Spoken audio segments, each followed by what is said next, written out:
Hello, everyone. Thank you for joining us. Usually wait a bit more for more people to join in, but I see that we already have a full assembly, so we're probably going to start pretty much soon, maybe in 1 minute. The usual structure is that usually it lasts 15 to 25 minutes of discussion, and then we let the floor for any questions that users might have. Dakota, do you have the right to speak, and can everyone hear you, just to be sure? Hello, everyone. Hope you're doing well. Nice. Seems we have everything. So maybe we should start right now. We have way enough people listening. Probably the idea here is going to give an idea of what Bunny is building. What's the first Uniswap wars are going to look like. So maybe to start this, could you introduce yourself and explain a bit briefly what the Bunny is, basically? Yep, of course. So, my name is Dakota, and I am leading the growth unit for Timeless and Bunny. Bunny is a product developed by the Timeless team. And inside the growth unit, we're focused on marketing, business development, and community related activities. So, if you're looking into those types of things related to Bunny Timeless, you're probably going to find me somewhere in the mix. And yeah, so we actually started Timeless with the goals of trying to work on capital efficiency.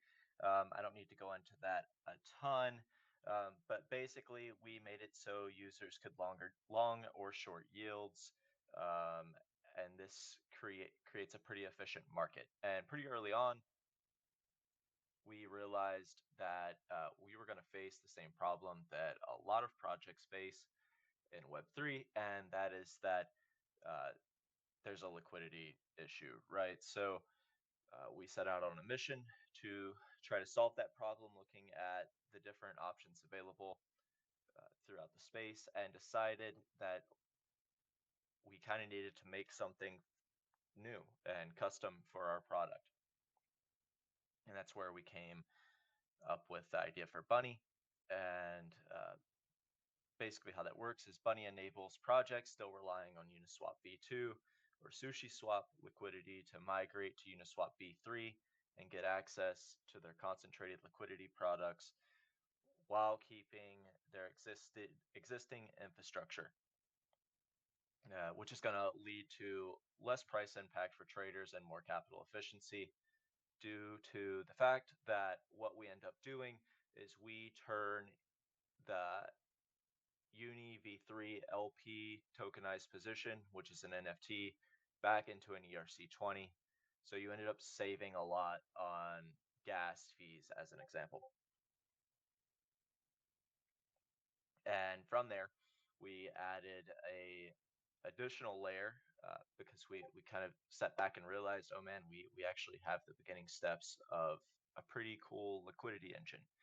So we added Lit, which is the liquidity incentive token, and some gauges so that Lit holders had the opportunity to vote as to what direction we incentivized users to provide liquidity. Yep. Okay. Thank you for that thorough explanation. Very quickly, I'm one of the co-founders of Pardin. We've basically been growing vote marketplaces on different votes like Aave, Compound, Uniswap, and then we extended on the V tokenomics on Curve Balancer, and we just released Quest on Bunny. You might see a few other quests pop up over the next day and a few weeks. There's been a very big growing interest in the project, and we're very glad to see this happening. When we first heard about it, someone synthesized this Bunny this way. He said it's basically V tokens for Uniswap, and I think that for most people it clicked the same way as we did, simply because Uniswap does 80% of the volume on DEXs today. So having a liquidity engine on top of it can be a fascinating experiment around the whole liquidity that's happening in crypto. Maybe could you go expand a bit? What are the differences? Because there are quite a lot with traditional V tokens. And if you have the color behind it, why did you guys think about making these changes?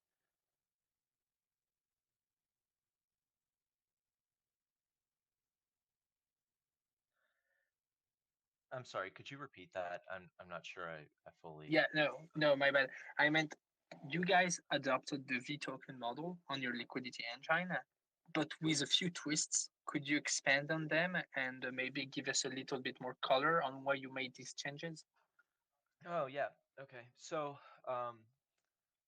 basically we went in and we forked we took what was already working in the market, right? Like there's no real reason to get too crazy with the basics. So we went and we saw what Curve and Balancer were doing, and um, they have an awesome product that made a lot of sense and was a great part to start, or place to start.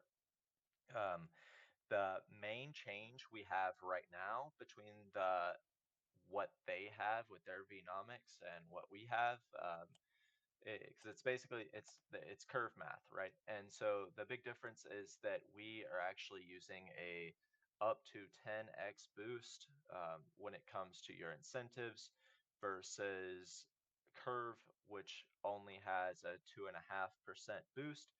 Um,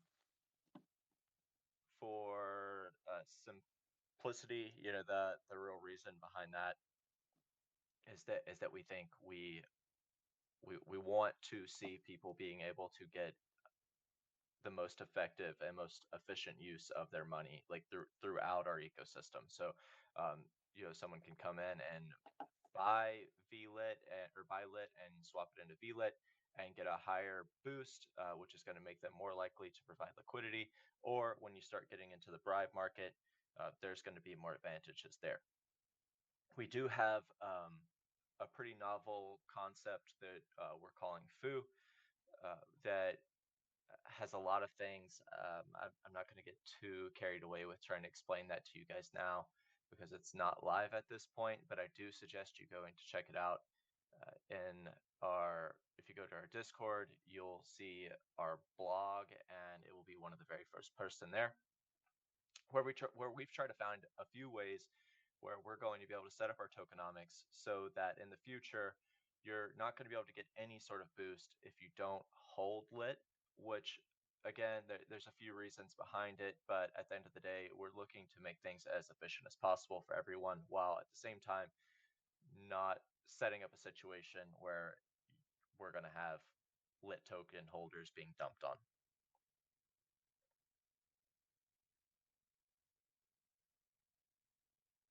Yeah, it's the magic of tokenomics, and we've seen a lot of experimentation around it, which is basically looking into how do we distribute token, how do we decentralize the project, how do we incentivize the right behaviors, all while avoiding people that will just dump the token mercilessly just for profit, right? I think we're getting to really interesting points with what Lit is doing with their food project, with their foo system, because it creates an incentive where when you're going to want to take profit out of the project, you're going to have to preemptively give part of this profit to the DAO directly, right? Because you have to redeem the option and give the DAO if. Is that right?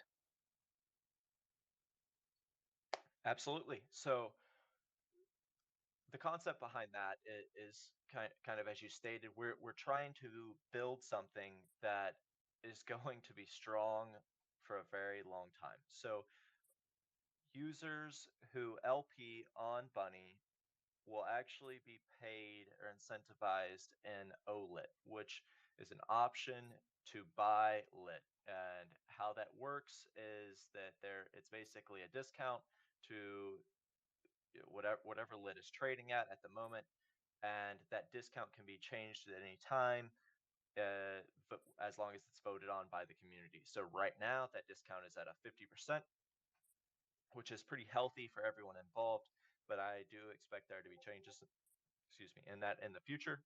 And so yeah, LP providers can go earn OLIT, and when they want to cash out, they're helping to boost up the treasury, which over the long term should create a pretty interesting environment for us. Yeah, for sure. It creates a game where you reduce the number of time you basically lose either treasury or users significantly. This is actually very interesting. So the product launched 2 months ago, right? A month ago. Yeah, Lit's been active for, I want to say, about a month and a half. I'm not 100% sure, somewhere along that line. Give or take a couple weeks. But we have had Bunny live since October, because again, when we started this, the whole point of Bunny was to help us kind of bootstrap our liquidity for our yield token market. Right. Yeah. Yeah. That makes sense. It's something we did too when we launched Paladin. We launched it, I think, in September 2021, and we only started we distributed our token in November, so a month later, but it was non liquid. You couldn't trade it, and we only made it tradable at the end of March. So there was a 4 to 5 month period. But I think it's interesting because it enables you to see if you have tractions or if you don't on your product without any incentives, right? And then once you have it, you can turn on the liquidity machine and then just scale it. So lead has been growing quite a lot. From what I understand, the business model of the protocol is basically take 50% of the fees from LPs and then take a fee when people redeem lit, right? Do you have any specific plans that you can talk about of where you want to go with this?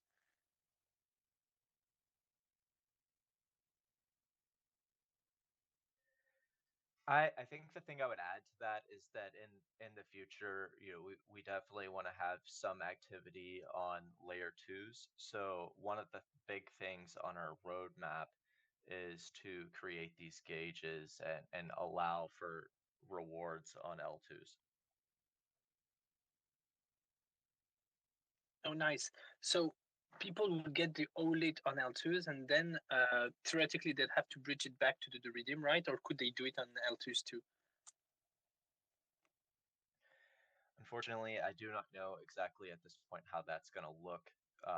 But yeah, we definitely want to make sure that people are able to get incentivized on the L2s. We believe fully that there's plenty of utility in Bunny, just as just standing on its own right without incentives, being that it's a more efficient experience for LP providers. But to see the full, tokenomics and effect, we're going to need to get that done. Yeah, of course, that makes totally sense. So, uh, Bunny, as you mentioned, at least the gauges were released a month and a half ago. We've already seen the war starting to appear. I think there's, if I'm not mistaken, around 30 gauges right now. Some that were built by default, some that are starting to be added slowly. We the current process to get a gauge is to put a firm close. As with every other gauge project, when you're asking for a gauge, have 7 days of discussions and 7 days of vote, right? Is there anything you want to advise to people that would want to create a gauge? So it's actually 3 days to vote. It is 7 days of discussion, 3 days to vote. There's a TRC in place right now, which is timeless request for comment. To shorten that time period, the voting will still be 3 days. I believe the request for comment period will be 4 days. It's either 3 or 4 days. I'm sorry, I don't know for sure. But yeah, the process to get a gauge up and running is pretty smooth. We actually have a template for it inside of our governance system, and you can get access to that very quickly. If you jump on our Discord, we'll send you directly to it, and it won't take very long to get your favorite pair up and running. As far as getting it approved, we have a very active community that's very willing to hear any project out that wants to potentially take advantage of the incentives that are on the table at this point. So yeah, we're happy to hear anybody's thoughts, and we want to work with you. Yeah, it's been really cool to see this growing. Today, we basically launched Quest on Bunny last round, so almost just a bit over 10 days ago, I think. We started with, of course, ourselves because we like using the product, and with Liquidity that joined in the fray. And we already have new people that have been pinging us to start working with us. We had Shared Stake that just launched a new quest for next round. I think it's basically starting tomorrow. If you're interested in this, the Timeless community is extremely hungry for incentives. They've been filling up really quickly. It's great to see that the community is extremely reactive. I have a few questions I want to ask that are a bit more spicy around the way that you guys have been building on top of Uniswap. I have a couple of people in my community and also in your community that have been talking about this. How do you see that relationship with Uniswap? I mean, as both protocols, and how would you like it to see it grow?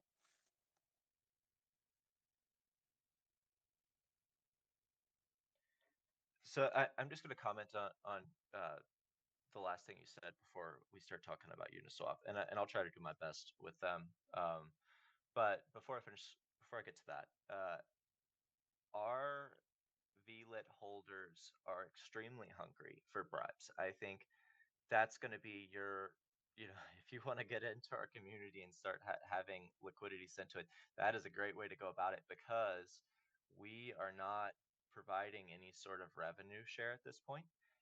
At any point, the community could vote to pass that. But as of right now, if you own VLIT, the only way you get any sort of APY from it is in the form of bribes. So you're not exaggerating when you say they are hungry for that, and there's a lot of people paying attention. It'll be interesting to see who the next few people are. All of these, yeah, there are a few projects in line that are getting ready to bribe. I'm excited to see what comes. As far as Uni goes, of course, we're massive fans of the Uniswap product. Hence, you know, why this ended up happening. And I think that I don't want to talk out of turn, and I don't want to talk for everybody in the community, but I would love to have a conversation to see, what comes next. How can we grow together and continue to? I would assume that their ethos is really about making um, Web3 something that is going to be around for a long time and can be pushed in the right direction with Uniswap growing and kind of be in the forefront. And so we want to be there with them. Yeah, that makes sense. I think it's really interesting. We at Paladin we have this thesis that we're going to start seeing the rise of tribes and factions around different products. And what's interesting is that these tribes are not just people with a political agenda or financial agenda. Sometimes it's going to be protocols that are going to build on top of a project.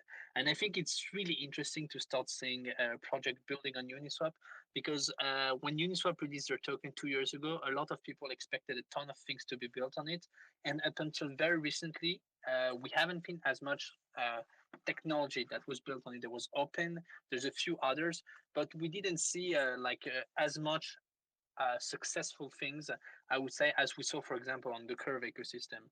So I'm very excited to see how Lit is going to become an engine that might help the ecosystem grow around Uniswap.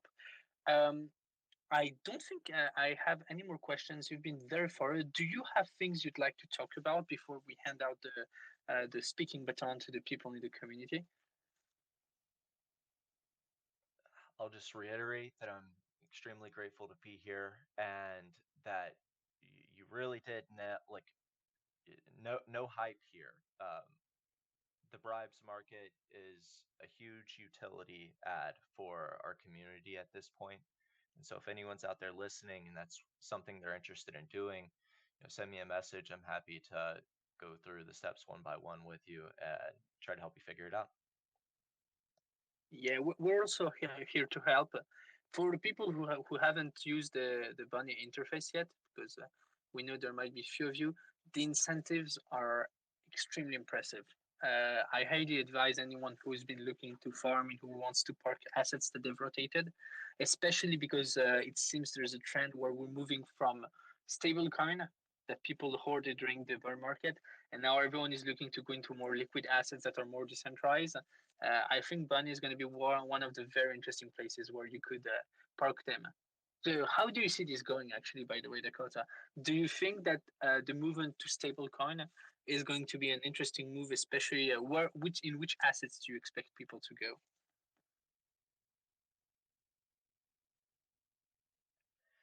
That is an extremely good question. I haven't thought about it a ton, but I, for one, and this is probably not a crowd pleaser, but I really like the idea of like the Pax Gold product right now.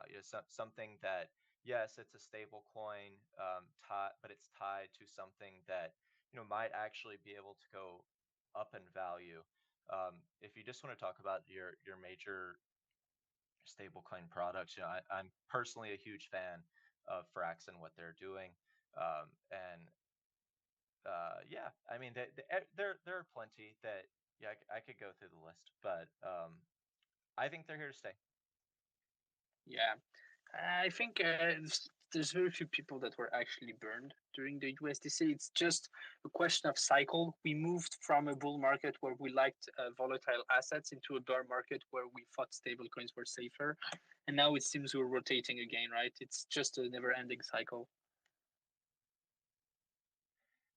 Right. It's scary, to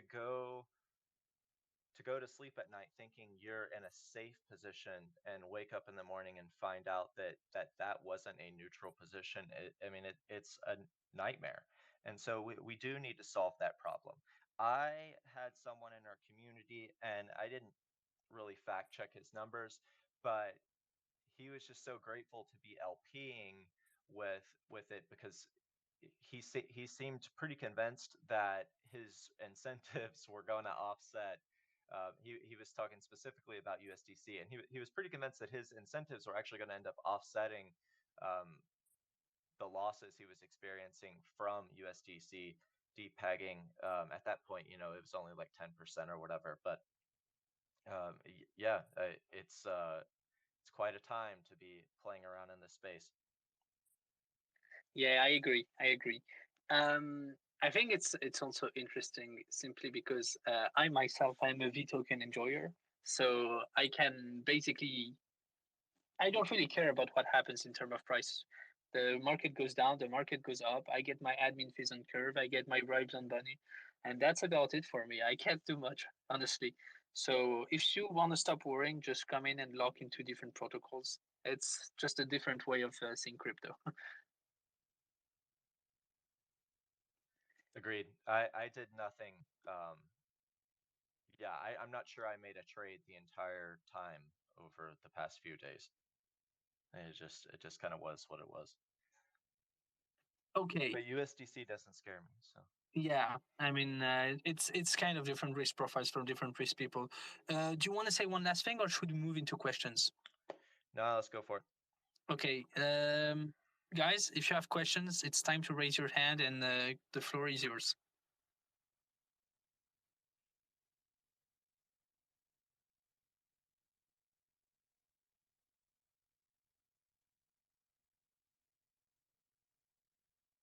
Let's see if the people are.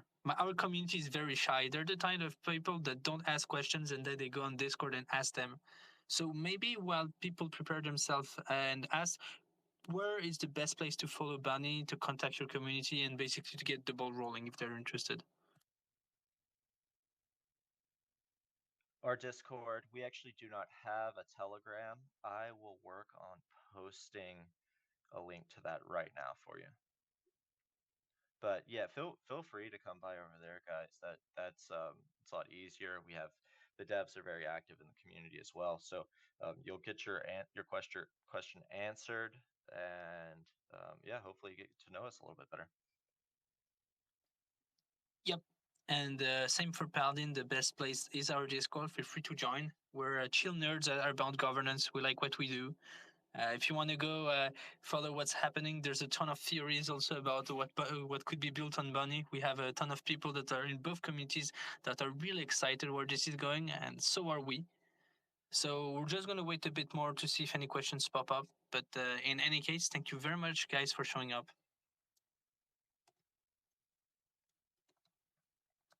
Glad to be here. Thank you. Okay, well, it seems there's no question to be asked. Guys, please give a follow to Timeless on Twitter and have a look at the Discord. There's probably going to be a lot happening over there. And in the meantime, you can go on Warden.vote, and have a look at the incentives that are on Bunny. There's going to be a growing bunch of them, and we're really excited to see where this is going to go. Okay, thank you very much for showing up, everyone, and see you soon for another edition. Thanks. Bye.